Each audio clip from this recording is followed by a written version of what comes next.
ನಮಸ್ಕಾರ ಎಲ್ರಿಗೂ. ಹೊಸಬ್ರು ನನ್ನ ಚಾನಲ್ ನೋಡ್ತಿದ್ರೆ ಸಬ್ಸ್ಕ್ರೈಬ್ ಮಾಡ್ಕೊಂಡು ವಿಡಿಯೋ ನೋಡಿ, ಹಾಗೆ ಒಂದು ಲೈಕ್ ಕೊಡಿ. ನಾನು ಹಾಕೋ ವಿಡಿಯೋಯಿಂದ ನಿಮಗೆ ಉಪಯೋಗ ಇದೆ ಅನಿಸಿದ್ರೆ ಬೇರೆಯವ್ರಿಗೂ ಶೇರ್ ಮಾಡಿ. ಬನ್ನಿ ಇವತ್ತಿನ ವ್ಲಾಗ್ ಸ್ಟಾರ್ಟ್ ಮಾಡೋಣ. ಈ ಬಿಸಿಲುಗಾಲದಲ್ಲೂ ಗಿಡದಲ್ಲಿ ಹೆಚ್ಚು ಹೂವೆಲ್ಲ ಬಿಡಬೇಕು ಅಂದರೆ ನಾವು ಯಾವ ರೀತಿ ಲಿಕ್ವಿಡ್ನ ಕೊಡಬೇಕು ಅನ್ನೋದ್ರ ಬಗ್ಗೆ ನೋಡೋಣ. ಅದರಲ್ಲೂ ಇವಾಗ ಬರೀ ನೀರು ಹಾಕೋ ಬದಲು ಗಿಡಗಳಿಗೆ ಯಾವುದಾದ್ರೂ ನಾವು ಹಣ್ಣಿಂದು ಲಿಕ್ವಿಡ್ ಮಾಡಿಕೊಟ್ರೇ ಗಿಡಗಳಿಗೆ ತುಂಬಾ ಒಳ್ಳೆಯದು. ಇನ್ನು ನೋಡಿ, ಸ್ವಲ್ಪ ನಾನು ಕಿತ್ಳೆಹಣ್ಣಿ ಸಿಪ್ಪೆ ಎಲ್ಲನೂ ಕಲೆಕ್ಟ್ ಮಾಡಿ ಇಟ್ಟಿದ್ದೀನಿ. ಅಂದರೆ ಇವಾಗ ನಾವು ಹೆಂಗೂ ಮನೆಗೆ ಹಣ್ಣುಗಳೆಲ್ಲ ತರ್ತೀವಿ, ಅದರಲ್ಲೂ ಈ ಬೇಸಿಗೆ ಟೈಮಲ್ಲಿ ಆ ಹಣ್ಣು ತಿಂದು ನಾವು ಸಿಪ್ಪೆನ ವೇಸ್ಟು ಅಂತ ಬಿಸಾಕ್ತೀವಿ. ಆ ವೇಸ್ಟು ಅಂತ ಬಿಸಾಕೋ ಬದಲು ಈ ಥರ ಗಿಡಗಳಿಗೆ ಉಪಯೋಗಿಸಿದ್ರೆ ಆ ಗಿಡದಲ್ಲಿ ಹೆಚ್ಚು ನಮಗೆ ಹೂಗಳು, ಹಣ್ಣುಗಳು ಇದೆಲ್ಲನೂ ಸಹ ಸಿಗುತ್ತೆ. ಒಂದು ಬೌಲಷ್ಟು ಟೀ ಪೌಡ್ರ್ ತೊಗೊಂಡಿದ್ದೀನಿ. ಮತ್ತು ನೋಡಿ, ಸ್ವಲ್ಪ ಕಿತ್ಳೆಹಣ್ಣಿನ ಸಿಪ್ಪೆ. ಇಷ್ಟೂ ನಾನು ಈ ಕಿತ್ಳೆಹಣ್ಣಿನ ಸಿಪ್ಪೆನ ಸಣ್ಣ ಸಣ್ಣದಾಗಿ ಕಟ್ ಮಾಡಿ ಇಟ್ಕೊಂಡು ಒಂದು ಮಿಕ್ಸಿ ಜಾರಲ್ಲಿ ಹಾಕ್ಕೊಂಡು ಚೆನ್ನಾಗಿ ಇದನ್ನು ಪೇಸ್ಟ್ ಮಾಡ್ಕೋಬೇಕು.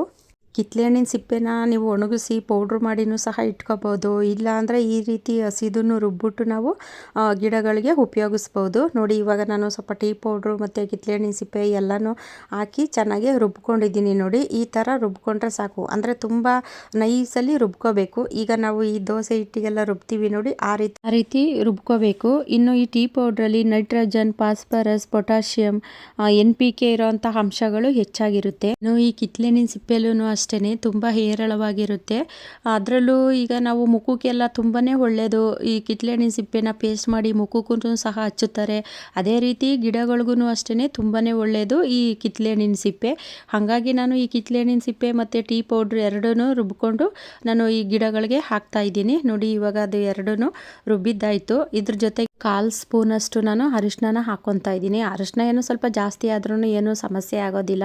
ಯಾಕೆ ಅಂದರೆ ಇದು ಒಂದು ಕೀಟನಾಶಕವಾಗಿಯೂ ಸಹ ಉಪಯೋಗ ಆಗುತ್ತೆ ಅರಿಶಿನ ಪೌಡ್ರು. ಹಾಗಾಗಿ ನಾನು ಇದಕ್ಕೆ ಸ್ವಲ್ಪ ಅರಿಶಿನ ಪೌಡ್ರನ್ನ ಸೇರಿಸ್ಬಿಟ್ಟು ನೋಡಿ ಎಲ್ಲ ಮಿಕ್ಸ್ ಮಾಡಿಬಿಟ್ಟು, ನಾನು ಇದನ್ನು ಹಾಕೋಕ್ಕೆ ಟೈಮ್ ಸಿಕ್ಕಿರಲಿಲ್ಲ ನನಗೆ. ಹಂಗಾಗಿ ಇದನ್ನು ಒಂದು ವಾರ ಏನೋ ಹಾಗೆ ಇಟ್ಟಿದ್ದೆ. ನೋಡಿ ಯಾವ ರೀತಿ ಫರ್ಮೆಂಟೇಷನ್ ಆಗಿದೆ ಅಂತ. ಅದು ಹಾಕೋಣ ಗಿಡಕ್ಕೆ ಅಂದ್ಬಿಟ್ಟು ತೊಗೊಂಡೋಗಿ ನಾನು ಗಾರ್ಡನಲ್ಲಿ ಹಂಗೆ ಇಟ್ಟಿದ್ದೆ. ಈ ಬೇರೆ ಕೆಲಸದ ಒತ್ತಡದಿಂದ ನಾನು ಅದು ಹಾಕೋಕ್ಕೆ ಆಗೇ ಇರಲಿಲ್ಲ. ಹಾಗಾಗಿ ನೋಡಿ ಇಟ್ಟಿದ್ದೆ. ಕೆಲವೊಂದು ಸರಿ ನಾವೇ ಈ ಥರ ಫರ್ಮೆಂಟೇಷನ್ಗೆ ಇಟ್ಟರೂ ಇಷ್ಟು ಚೆನ್ನಾಗಿ ಫರ್ಮೆಂಟೇಷನ್ ಆಗಿರೋದಿಲ್ಲ. ಇದು ನಾನು ನೋಡಿ ಸುಮ್ಮನೆ ನಾನು ಹಿಂಗೆ ಇಟ್ಟಿದ್ದೆ, ಎಷ್ಟು ಚೆನ್ನಾಗಿ ಫರ್ಮೆಂಟೇಷನ್ ಆಗಿದೆ ಅಂತ. ಇವತ್ತು ನಾನು ಇದು ಲಿಕ್ವಿಡ್ನ ಹಾಕ್ತಾಯಿದ್ದೀನಿ. ನೀವು ಇದನ್ನು ಫರ್ಮೆಂಟ್ ಆಗೋಕ್ಕೆ ಇಟ್ಟರೂ ಪರವಾಗಿಲ್ಲ, ಒಂದು ವಾರ ಇಟ್ಟೂ ಹಾಕೋಬೋದು. ಇಲ್ಲಾಂದರೆ ಅದನ್ನೆಲ್ಲ ರುಬ್ಬಿಟ್ಟು ಒಂದು ದಿನದಲ್ಲೂ ಹಾಕಿದ್ರೂ ಪರವಾಗಿಲ್ಲ, ಏನೂ ಸಮಸ್ಯೆ ಆಗೋದಿಲ್ಲ. ಇನ್ನು ನೋಡಿ, ಇದರಲ್ಲಿ ನಾನು ಅಕ್ಕಿಬೇಳೆ ತೊಳೆದಿದ್ದು ನೀರೆಲ್ಲ ಸ್ಟೋರ್ ಮಾಡಿ ಇಟ್ಟಿದ್ದೆ. ನೋಡಿ, ಈ ಡ್ರಮ್ಮಲ್ಲೂ ಸ್ವಲ್ಪ ಅಕ್ಕಿಬೇಳೆ ತೊಳೆದು ನೀರು ಇಟ್ಟಿದ್ದೆ ಮತ್ತು ಬಕೆಟಲ್ಲೂ ಸಹ ಇಟ್ಟಿದ್ದೆ.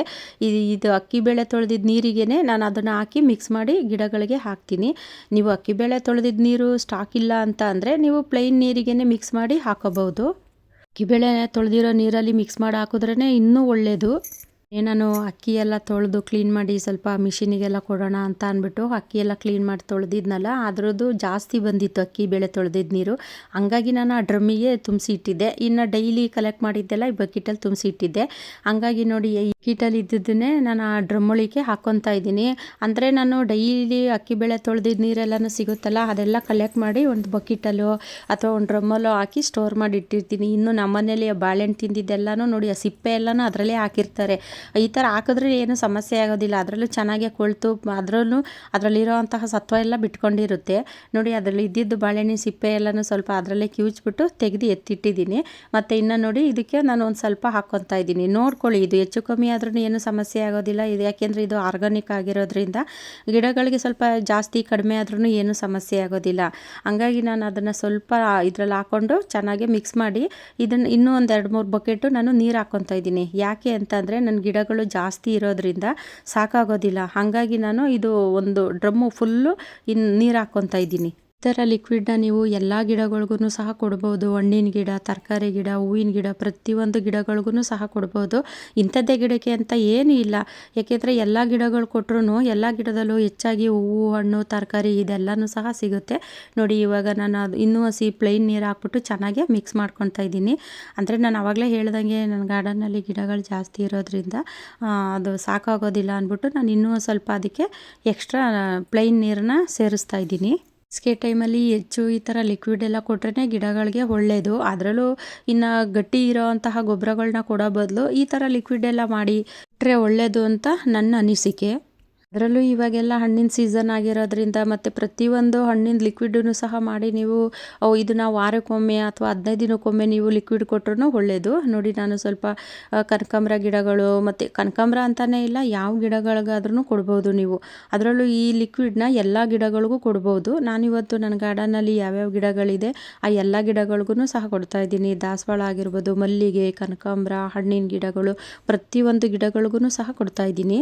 ಇವು ಯಾವುದೇ ಒಂದು ಲಿಕ್ವಿಡ್ನ ತಯಾರು ಮಾಡಿದ್ಮೇಲೆ ಅದನ್ನು ಡೈರೆಕ್ಟಾಗಿ ಮಾತ್ರ ಹಾಕೋಕ್ಕೆ ಹೋಗಬೇಡಿ, ಪ್ಲೈನ್ ನೀರಿಗೆ ಮಿಕ್ಸ್ ಮಾಡಿನೇ ಹಾಕೋಬೇಕು.